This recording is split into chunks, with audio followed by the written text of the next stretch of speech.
अरे ना पूछो जमाने से, अरे ना पूछो जमाने से कि क्या हमारी कहानी है। हमारी पहचान तो बस इतनी है कि हम हिंदुस्तानी हैं। भारत माता की। Krishna recording studio Delhi. वीरों के वीर हवे आपन देशवा, जाने ला दुनिया सारी। वीरों के वीर हवे आपन देशवा, जाने ला दुनिया सारी। देशवे में बसेला हमनी के प्राण। देशवे में बसेला हमनी के प्राण। बड़े खुशनसीब होते हैं वो जो वतन पर मिट जाते हैं, मर कर भी वो लोग अमर हो जाते हैं। करता हूँ मैं उन्हें सलाम, है वतन पे मिट जाने वालों, तुम्हारी हर सांस में तिरंगे का नसीब है।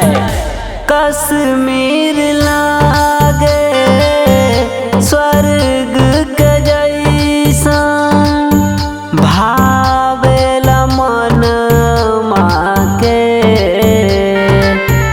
पर्वत झील बहेला झरना, बहे गंगा जी।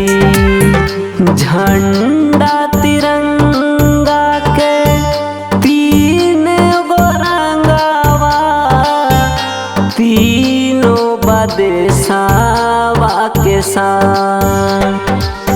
झंडा तिरंगा के तीन गो रंगवा, तीनों बदेशवा के साथ। देशवे में बसेला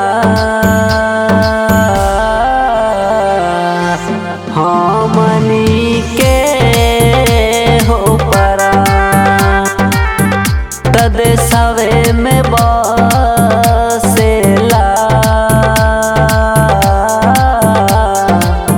हमनी के हो प्राण। वतन से खूबसूरत कोई सनम नहीं होता। अरे वतन से खूबसूरत कोई सनम नहीं होता, तिरंगे से खूबसूरत कोई कफन नहीं होता। भारत माता की।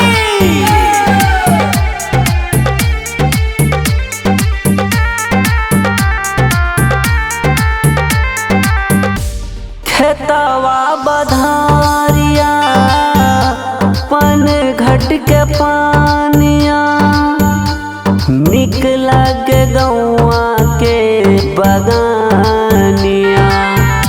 माथावा पे सेनुर शोभे, साड़ी में नारी लगेली प्यारी।